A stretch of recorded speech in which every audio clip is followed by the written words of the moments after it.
So Jesus gives instructions to his disciples in Mark chapter 4 that they're to get in the boat and to cross over to the other side. And when they do, they get into the boat, they start to move across the lake. Jesus grabs a pillow and he lays in the back of the boat and he takes a nap.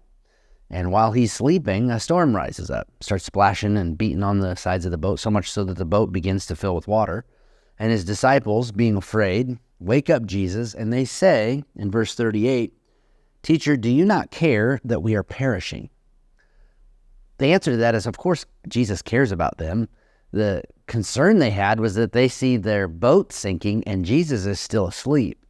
And rather than taking a cue from Jesus, who they knew was on mission from God, they knew he had a plan and a purpose, and that was not to drown in the Sea of Galilee with all his disciples. They could have taken that as a notion to not be afraid and to continue doing what he told them to do was, hey, let's cross over to the other side. But Jesus arose and he speaks to the storm and says, "Peace, be still." And the wind and the waves, they cease. And he asks them, "Why are you so fearful? How is it that you have no faith?" Jesus equates their faith to not understanding how much that he cared for them. When they ask the question, "Jesus, don't you care we're perishing?" Of course he cares.